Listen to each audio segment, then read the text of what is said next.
வணக்கம். வக்ரதுண்ட மகாகாய சூரியகோடி சமப்பிரப அவிக்னம் குருமே தேவ சர்வகாரியேஷு சர்வதா. தென்னாட்டுடைய சிவனே போற்றி, என் நாட்டவர்க்கும் இறைவா போற்றி. அன்பர்களே நண்பர்களே, மற்றொரு புதிய வீடியோவில் உங்கள் அத்துணை பேரையும் சந்திப்பதில் மிகுந்த மகிழ்ச்சி கொள்கிறேன். இன்றைக்கு நம்ம பேச போறது ஆண்டவன் எழுதிய விதி. இதோடைய வரிசையில மேஷம் முதல் கன்னி ராசி வரை பார்த்தோம். இன்று நாம் பேசவிருப்பது துலாம் ராசி. இந்த வீடியோ துலாம் ராசி நேயர்கள், உங்களுடைய நண்பர்கள், ஃப்ரெண்ட்ஸ், ஃபேமிலி, குடும்பத்தார்லையோ இல்ல தெரிஞ்ச ரிலேட்டிவ்ஸ்லயோ சொந்தக்காரங்கள்லையோ யாராவது ஒருத்தர் துலாம் ராசி நேயர்களாக இருந்தால் இந்த வீடியோவை தயவு கூர்ந்து அவர்களுக்கு ஷேர் பண்ணுங்க. மிக மிக முக்கியமான பதிவு, ஆண்டவன் எழுதிய தலை விதி என்ன அப்படிங்கிற வரிசையில துலாம் ராசிக்கு என்ன தலைவிதி, வாழ்க்கையில எது இருக்கும், எது கிடைக்கும், எது கிடைக்காது, இயற்கையில் நீங்கள் செய்த பாக்கியங்கள் என்ன, அவமானங்கள், பட்ட கஷ்டங்கள்லாம் எப்படி வெளியில வருது, இதை பத்தின ஒரு காணொளி. இந்த வீடியோவை முழுசா பாருங்க, லைக் பண்ணி கமெண்ட் பண்ணி மறக்காம சப்ஸ்கிரைப் பண்ணுங்க. இன்னொரு முக்கியமான விஷயம், இந்த வீடியோவை எப்படி தொகுத்து வழங்க போறோம் அப்படின்னா, புல்லட் பாயிண்ட்ஸ்ல குணாதிசயங்கள் என்ன, துலாம் ராசி நேயர்களுடைய கேரக்டர்ஸ் இது என்ன, கேரக்டரிஸ்டிக்ஸ் இது என்ன, அடுத்தது ஆண்டவன் எழுதிய விதி என்ன. ஒவ்வொரு ராசிக்கும் ஒவ்வொரு தலை விதி உண்டு. உங்களுடைய தலை விதி என்ன, அடுத்தபடியாக வாட் யூ கேன் எக்ஸ்பெக்ட், நீங்கள் எதை எதிர்பார்க்கலாம், அது ரொம்ப தெளிவா சொல்ல போறோம். அதற்கு அடுத்தது ரெமெடிஸ், தீர்வுகள் என்ன. இந்த 4 பகுதிகளாக இந்த காணொளி என்பது நாங்கள் வகுத்து தரவிருக்கிறோம். முதலாவதாக குணாதிசயங்கள். துலாம் ராசி, சனி பகவான் உச்சம் பெற்று சுக்கிர பகவான் மூலத்திரியோடம் அடைகின்ற துலாம் ராசி. இந்த துலாம் ராசியில பாத்தீங்கன்னு சொன்னா ரொம்ப அருமையான ஒரு ராசி. பல வகைகள்ல தர்மம் மீறாமல், தர்மம் என்பது மிக மிக முக்கியம். 12 ராசிகளும் ஆண்டவனுக்கு உட்பட்ட கிரகங்கள் அமைக்கக்கூடியது. இந்த கிரகங்கள் 9 கிரகங்கள் 12 ராசிகள்ல எப்படி உட்காருது, 27 நட்சத்திரங்களை எப்படி உள்வாங்கிறது, இதுதான் ஜோதிடம். ஜோதி அகம் என்பது ஜோதி இடமா மாறுது. ஜோதி அகம்னா, அகம் என்பது அறிவை குறிப்பதாகும், அகத்தை குறிப்பதாகும், புத்தியை குறிப்பதாகும். ஜோதினா ஆத்மா. சோ இந்த துலாம் ராசி 7ஆம் வீடு மிக மிக மிக சிறப்பான வீடு. வயிற்று பகுதி, அடி வயிற்று பகுதியை குறிக்கக்கூடியதுதான் துலாம் ராசி. ஒரு உடல் எடுத்தீங்கன்னா அடி வயிற்று பகுதியை குறிக்கக்கூடியது துலாம் ராசி. இந்த அடி வயிற்று பகுதி எவ்வளவு முக்கியமானது. ஒரு சாப்பாடு எது சாப்பிட்டாலும் ஜீரணம் எங்க, அடி வயிற்று பகுதி. இந்த ஜீரண சக்தி இல்லைன்னு சொன்னா எல்லாமே இல்லை. அடி வயிற்று பகுதியில் எத்தனை முக்கிய உறுப்புகள் இருக்கு, அதை குறிக்கக்கூடிய துலாம் ராசி. இன்னொரு பிராக்டிக்கலா பார்த்தோம்னா, துலாம் ராசினியர்களுக்கு தர்மம் மாறாமல் இருக்கக்கூடிய குணம் உண்டு. இது எப்படி சொல்றோம், சனீஸ்வர பகவான் தர்மத்திற்கு காரகன். ஒரு மனிதர் பிறவி எடுத்து செய்யக்கூடிய நல்லது கெட்டதை எல்லாம் அளந்து ஆராய்ந்து அவரவர் தர்மத்திற்கேற்ப அவருக்கு பலனை கொடுக்கக்கூடியவர் தான் சனி பகவான். ஒரு எடுத்துக்காட்டுக்கு கடகம், சிம்மம் இந்த ராசிகளுக்கு கூட சனீஸ்வரன் நல்லதை செய்வார். எப்பொழுது செய்வார், ஒருவேளை நீங்கள் கடகத்திலோ சிம்மத்திலோ ராசி, நீங்க தர்மத்தை கடைபிடித்து வந்திருக்கிறீர்கள் அப்படின்னா சனீஸ்வரன் 7.5 சனியாக இருந்தாலும் அஷ்டம சனியாக இருந்தாலும் கோடிகளை உங்களுக்கு கொட்டி கொடுப்பார். பதவிகளில் உங்களை அமர்த்தி அழகு பார்ப்பார். ஒரு எடுத்துக்காட்டுக்கு நரேந்திர மோடிஜி, நம்முடைய பாரத பிரதமர், அவருடைய 7.5 சனி காலகட்டத்தில் தான் அவர் பதவியை முதலமைச்சரா உட்கார்றார். 7.5 சனி காலகட்டங்கள்ல பிரதமர் ஆறார். இது எப்படிங்க, இது 7.5 சனி ஒருத்தருக்கு இருக்கும்பொழுது அவர் பிரதமராகவோ முதலமைச்சராகவோ ஒரு சாதாரண விளிம்பி நிலையில் இருக்கக்கூடிய ஒரு மனிதர். அவர் அப்பா அரசியல்வாதி அல்ல. இப்படி பல எந்த பின்புலமும் இல்லாமல், பணபலம் இல்லாமல் ஒருவர் வரக்கூடுமா, முடியுமா? இது நடைமுறையில உள்ள ஒரு எக்ஸாம்பிள உங்களுக்கு சொல்லி காமிக்க. அடுத்தது துலாம் ராசி என்பவர்களுடைய குணாதிசயத்துல ரொம்ப முக்கியமான குணாதிசயம் உழைப்பு, கடின உழைப்பு. உலகம் உருண்டு வெருண்டு போனாலும் சரி, எது இருந்தாலும் இல்லேனாலும், மழை கொட்டுனாலும், சுளீர்னு வெயில் 42 டிகிரியில் அடிச்சாலும் உழைப்பு உழைப்பு இது இவர்களுடைய தாரக மந்திரம். உடம்பு சரியில்லைனா கூட வீட்டில் இருக்கக்கூடிய துலாம் ராசி என்பர்கள் வேலைக்கு செல்வார்கள், கடுமையா உழைப்பாங்க, தன் உடல் சக்திக்கு மீறி உழைப்பை வெளிப்படுத்துவார்கள். இந்த உழைப்பு. மூன்றாவது குணாதிசயம் துலாம் ராசி என்பர்களுக்கு ஆசைப்படுவது, அத்தனைக்கும் ஆசைப்படுவது துலாம் ராசி என்பர்கள். ஆசைப்படணும் sir. Desire is the drive to success. ஒரு மனிதன் ஆசை இல்லாத மனிதன். முதலில் வருவது ஆசை. பெரிய பெரிய லட்சியங்கள்லாம் கூட முதல்ல குழந்தையா பிறக்கும் போது அது ஆசையா தான் பிறக்கும்.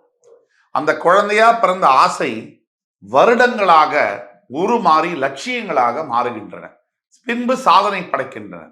அப்படிப்பட்ட ஆசையை கொடுப்பது துலாம் ராசி நண்பர்கள். அத்தனைக்கும் ஆசைப்படுவார்கள். கலை மேல, என்டர்டெயின்மெண்ட் கலைகள் மேல அவ்வளவு ஆர்வம் இருக்கும். நாட்டியம், பாடல் கலை, இசைக்கலை, வேற என்ன, பாக்ஸிங், வர்மக்கலை, எந்த கலை மேலும் அவர்களுக்கு மிகுந்த ஆர்வம் இருக்கும். அடுத்தவர்களை கவர வேண்டும், அட்ராக்ட் செய்ய வேண்டும் என்ற எண்ணம் இருக்கும். எளிதில் காதல் வயப்படக்கூடியவர்கள் துலாம் ராசி நேயர்கள். இதெல்லாம் ஒரு பக்கம்.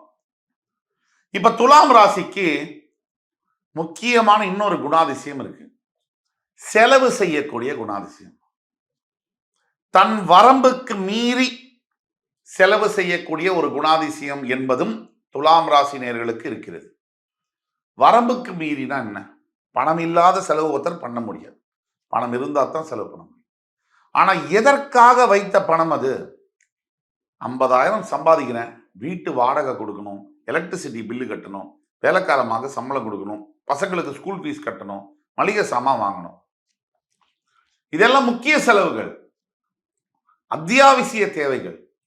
இதெல்லாம் இருக்கும் போது துலாம் ராசி நேர்களை பார்த்தீங்கன்னா சிரிப்பு சிரிப்பா வரும். கடையில போய் 3000 ரூபாய்க்கு லூயி பிலிப் ஷர்ட் வாங்கிட்டு இருப்பாங்க.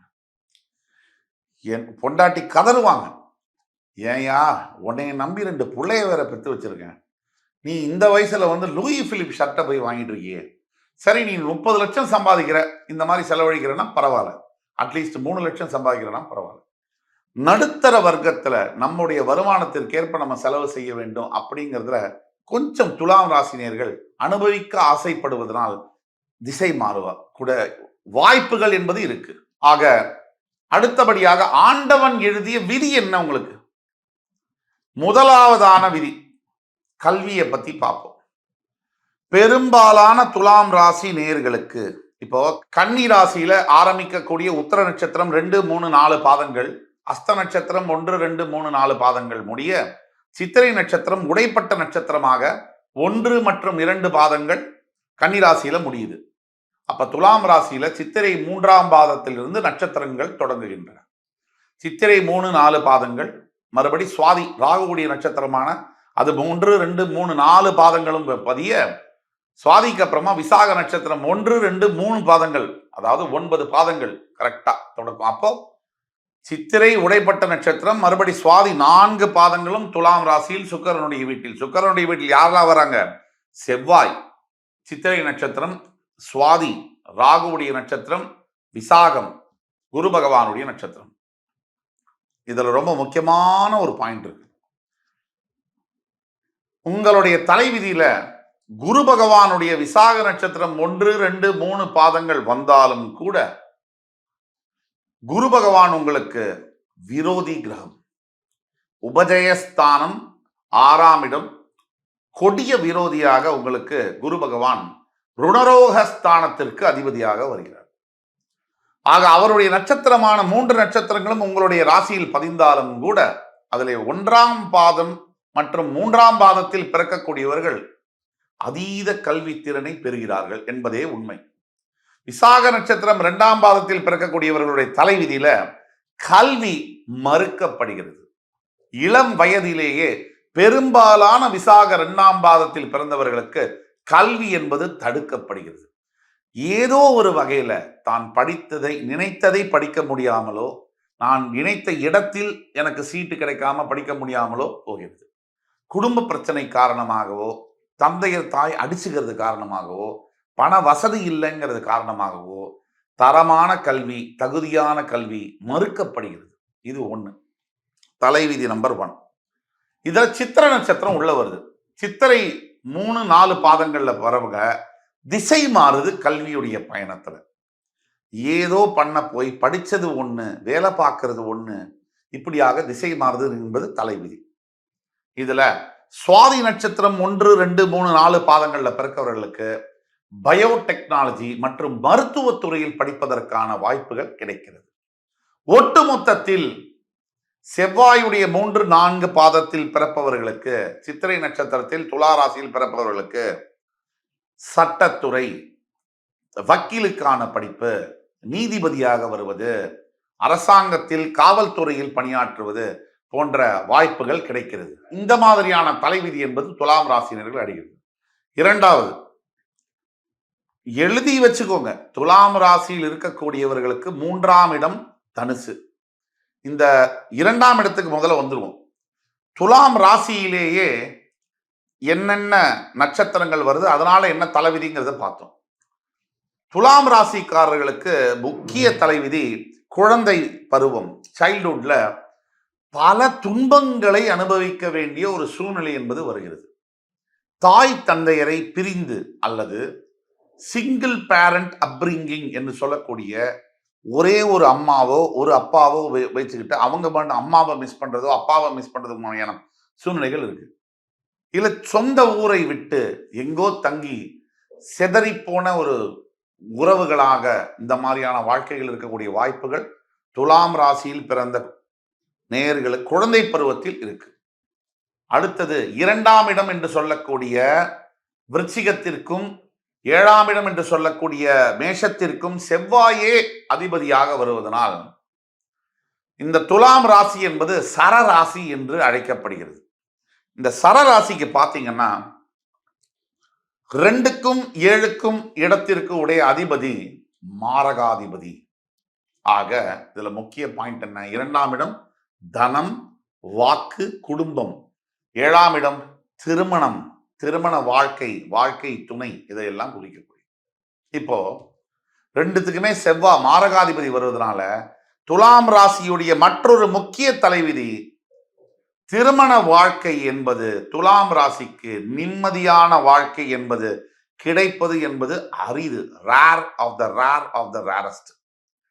பெரும்பாலான 80% ஆஃப் த துலாம் ராசினியர்களுக்கு மனைவியின் கணவனோ எப்படி இருப்பாங்க வாழ்க்கை துணைனா, இந்த பிரெட்டும் பன்னும் பிச்சு பிச்சு திம்போம் இல்லையா, அந்த மாதிரி உங்களுடைய மூளையை உங்களுடைய வாழ்க்கை துணை அப்படியே மெதுவா பிச்சு பிச்சு திம்பாங்க. சரி விட்டுட்டு போயிடலாம், இந்த கல்யாண வாழ்க்கையே வேணாம் அப்படின்னு நீங்க நினைச்சீங்கன்னா அதுவும் சாத்தியம் இல்லை. விடவும் மாட்டாங்க, டைவர்ஸும் கொடுக்க மாட்டாங்க. உங்களை வச்சு செய்யக்கூடிய அளவில் 175 முதல் 80% துலாம் ராசி என்பவர்கள் வாழ்க்கை எப்படி நடத்துறீங்க அப்படின்னா, நடந்துருச்சு கல்யாணம், குழந்தைங்களும் ஆயிடுச்சு, சமுதாயத்திலும் ஒத்துக்கிட்டாங்க. இப்ப நாம தான் இதுவரைக்கும் 15 வருஷம் 20 வருஷம் வாழ்ந்துட்டோம். சொச்சம் உள்ள 15 வருஷத்தையும் வாழ்ந்துட்டு போயிருவோமே இப்படின்னு சமாளிச்சுக்கிட்டு வாழற துலாம் ராசி அன்பர்கள் தான் லட்சக்கணக்கில் இருக்காங்க. இது மறுக்க முடியாத உண்மை. இது உங்களுடைய தலைவிதி. 3, உங்களுடைய உபதேசஸ்தானத்திற்கும் உங்களுடைய 6ஆம் இடத்திற்கும் குரு பகவானே அதிபதியாக வருவதனால் நீங்கள் எடுக்கக்கூடிய முயற்சியானது டக்குன்னு அது ஓகே ஆகி பாசிட்டிவா முடியாது. ஒரு விஷயத்தை நீங்க ஜெயிக்கணும்னா பல தடவை முயற்சி பண்ண வேண்டிய ஒரு சூழ்நிலை இருக்கு. இது உங்களுடைய தலைவிதி. மற்றவங்களாம் ஒரு தடவை முயற்சி பண்ணக்கூடிய ஒரு விஷயம் நீங்க 10 தடவை பண்ணாதான் உங்களுக்கு கிடைக்கிற மாதிரியான அமைப்புல இருக்கு. அடுத்தபடியாக உங்களுடைய 4ஆம் மற்றும் 5ஆம் இடத்திற்கு சனி பகவான் வருவதனால், அவர் உங்கள் ராசியில் உச்சம் பெறுவதனால் பெரும்பாலான துலாம் ராசி நேயர்கள் 35 வயதிற்கு பிறகே, ஏன் 40 வயதிற்கு பிறகே நல்ல வாழ்க்கையை பெறுகிறார்கள். நல்ல ஸ்டாண்டர்ட் ஆஃப் லிவிங், வாழ்க்கை தரம் என்பது உயரும்.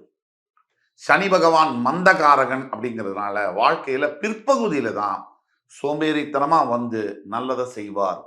எப்படின்னா, நிறைய இம்மூவபிள் ப்ராப்பர்ட்டிஸ், அதாவது நிலம், வீடு போன்றதை நிறைய சேர்க்கக்கூடிய யோகம் துலாம் ராசி நேயர்களுக்கு இயற்கையிலேயே அந்த தலைவிதியானது இருக்கு.